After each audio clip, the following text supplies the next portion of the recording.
तो हमारी पिछली वीडियो में हमने ललित के वाक पढ़े और इस वीडियो में हम पढ़ने वाले हैं रसखान के सवैये। तो साला ये दुख का खत्म नहीं होता बे।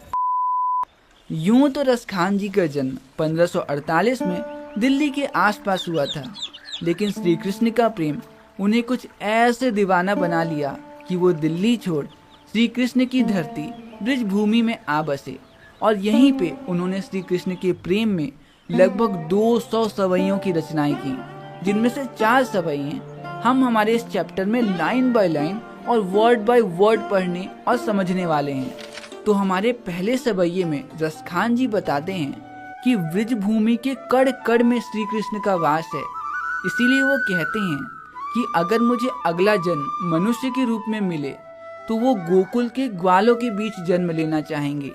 अगर उनका जन्म पशु के रूप में हो तो वो श्री कृष्ण की गाय के रूप में जन्म लेना चाहेंगे, और अगर उनका जन्म पत्थर के रूप में हुआ तो वो गोवर्धन पर्वत का पत्थर बनना चाहेंगे जिसे श्री कृष्ण ने अपनी उंगली में उठाया था। और अगर उनका जन्म किसी पक्षी के रूप में हुआ तो वो कहते हैं कि मैं उस पेड़ में अपना बसेरा बनाऊंगा जहां बैठ श्री कृष्ण बांसुरी बजाया करते थे। तो इन्हीं बातों को रसखान जी पहले पैराग्राफ में सवैये के रूप में बताते हैं, और पहले सवैये की पहली पंक्ति में वो कहते हैं, मानुष है तो वही रसखाना। मतलब रसखान जी कहते हैं अगर अगले जन्म में मुझे मनुष्य का जीवन मिले तो हे प्रभु बसे मिले गोकुल गांव के ग्वारन। बसो मतलब बसना चाहूंगा और ग्वारन मतलब होता है ग्वाल बालों के बीच में। अर्थात हे श्री कृष्ण, अगर अगले जन्म में मुझे मनुष्य का जीवन मिले तो मैं ग्वाल बालों के बीच जन्म लेना चाहूंगा। जो पशु है तो कहाँ बस मेरो, और अगर मेरा जन्म पशु के रूप में हो तो हे प्रभु चरो नित नंद की घेनु मंझारन। तो मैं चरना चाहता हूँ नंद बाबा की घेनु, मतलब नंद बाबा की गायों के बीच में। पाहन है तो वही गिरी को, और अगर मेरा जन्म पहान मतलब पत्थर के रूप में भी हुआ तो मुझे वही गिरी मतलब उसी पहाड़ का पत्थर बनाना जो धरियो कर छत्र पुरंदर कारण, जिसे श्री कृष्ण ने एक उंगली में धरकर सारे ब्रिजवासियों को इंद्र के प्रकोप से बचाया था।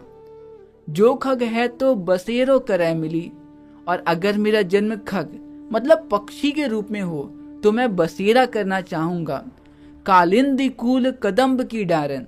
कालिंदी कूल मतलब यमुना नदी के किनारे, और कादम्ब की डारन मतलब कादम्ब पेड़ की डाल पे।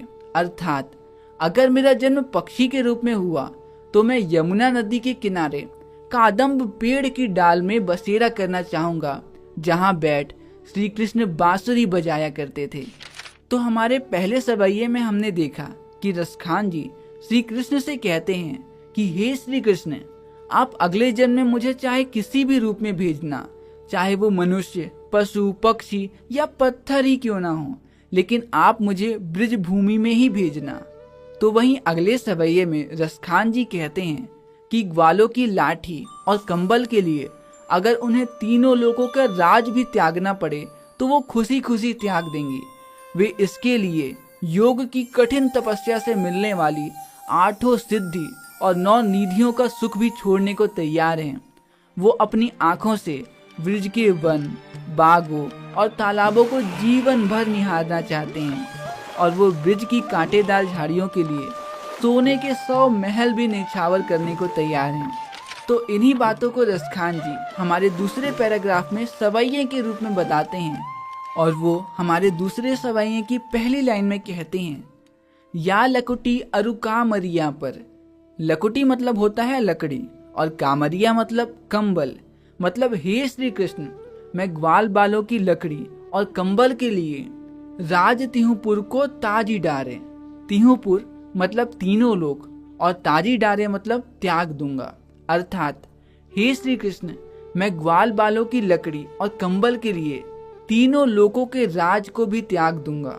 8 सिद्धि, 9 निधि को सुख, और योग के अंतिम चरण में जो 8 सिद्धि और 9 निधियों से प्राप्त करके सुख मिलता है मैं उन्हें भी त्याग दूंगा। नंद की घेनु चराए बसारे। नंद बाबा की घेनु मतलब श्री कृष्ण के पिता नंद बाबा की गाय के बीच चरने के लिए।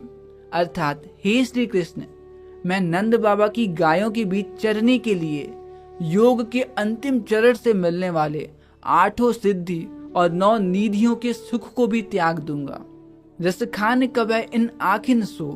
रसखान जी कहते हैं, मैं तो इन आंखों से सिर्फ और सिर्फ ब्रज के वन बाग तड़ाग निहारे, ब्रज के बाग बगीचे और वनों को निहारना चाहता हूँ। कोटिक हूँ कल धौत के धामा। यहाँ पे कोटिक मतलब है करोड़ों और धाम मतलब महल। मतलब हे प्रभु, मैं तो करोड़ों महलों को निछावर करने को तैयार हूँ। करील की कुंजन ऊपरी वारे। करील मतलब कांटेदार और कुंजन मतलब झाड़ियाँ। अर्थात हे श्री कृष्ण, मैं तो ब्रज भूमि के कांटेदार झाड़ियों के लिए करोड़ों महलों को भी न्यौछावर करने को तैयार हूँ।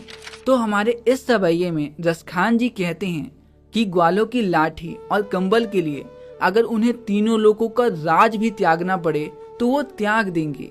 वे इसके लिए 8 सिद्धि और 9 निधियों का सुख भी छोड़ने को तैयार हैं। वो अपनी आंखों से ब्रज के वन, बागों और तालाब को जीवन भर बस निहारना चाहते हैं। और तो और वो ब्रज की कांटेदार झाड़ियों के लिए सोने के महल भी निछावर करने को तैयार हैं। तो वहीं हमारे तीसरे सवैये में रसखान जी गोपियों के बारे में बताते हुए कहते हैं कि श्री कृष्ण गोपियों को इतने ज्यादा पसंद आते हैं कि वे उनके लिए कुछ भी करने को तैयार हैं।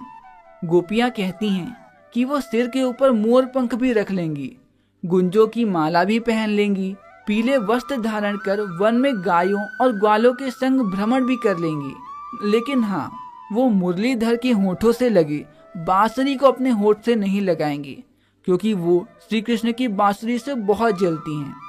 और इन्हीं बातों को रसखान जी हमारे तीसरे पैराग्राफ में सवैये के रूप में बताते हैं। तो हमारे तीसरे सवैये की पहली लाइन में गोपियां कहती हैं, मोर पखा सिर ऊपर राखी हूँ। मतलब श्री कृष्ण के लिए हम सर में मोर के पंख भी लगा सकते हैं।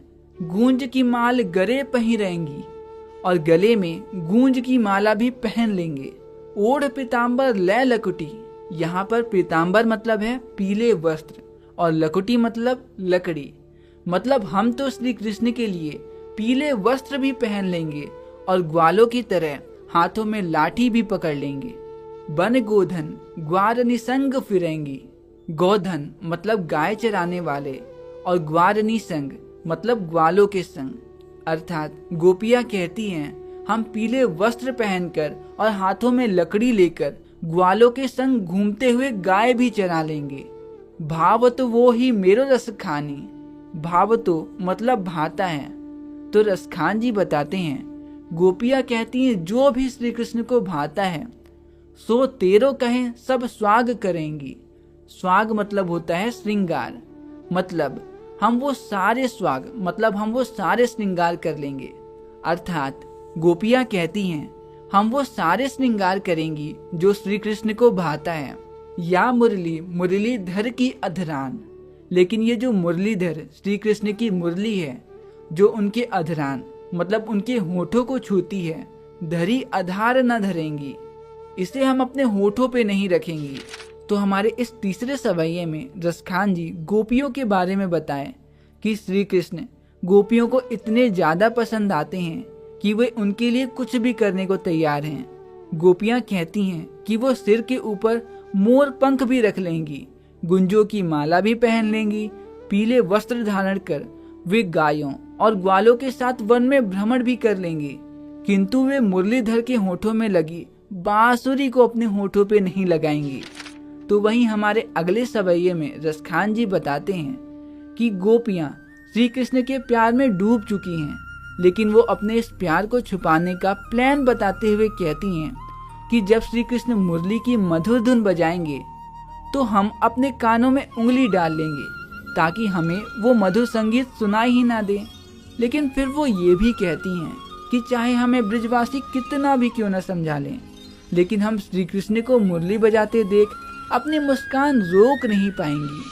और इन्हीं बातों को रसखान जी हमारे इस चौथे पैराग्राफ में सवैये के रूप में बताते हैं। तो हमारे इस चौथे सवैये की पहली लाइन में गोपियां कहती हैं, कान निदय अंगुरी रही रह।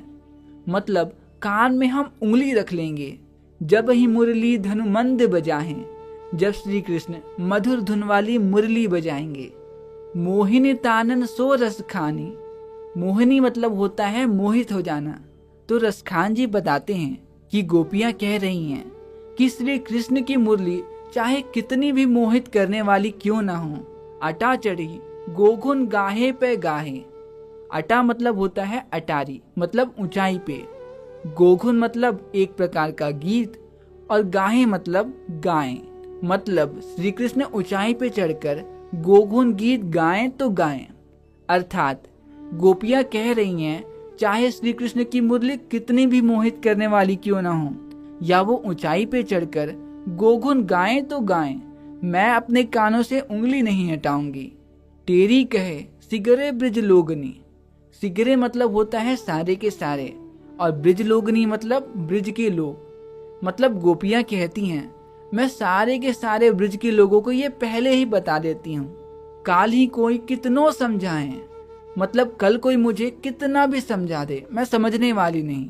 माई रीवा मुख की मुस्कान, मतलब मेरी वो मुख की मुस्कान संभारी न जाहे न जाहे न जाहे, मैं नहीं संभाल पाऊंगी नहीं संभाल पाऊंगी नहीं संभाल पाऊंगी। तो हमारे इस सवाये में हमने गोपियों का प्लान सुना, जो कहती हैं जब श्री कृष्ण मुरली बजाएंगे तो हम अपने कानों में उंगली रख लेंगे, फिर चाहे वो कितनी भी ऊंचाई में चढ़कर गोगन ही क्यों न गाएं। लेकिन बाद में वो ये भी कहती हैं कि मैं सारे ब्रिजवासियों को ये पहले ही बता देती हूँ कि चाहे मुझे आप कितना भी समझा लो, लेकिन श्री कृष्ण को बांसुरी बजाते देख मैं अपनी मुस्कान नहीं रोक पाऊंगी। तो बस यहीं पे खत्म होता है हमारे ये प्यारा सा चैप्टर रसखान के सवैये। मिलते हैं अगली वीडियो में अगले चैप्टर के साथ, और तब तक के लिए दीजिए मुझे इजाजत। नमस्कार।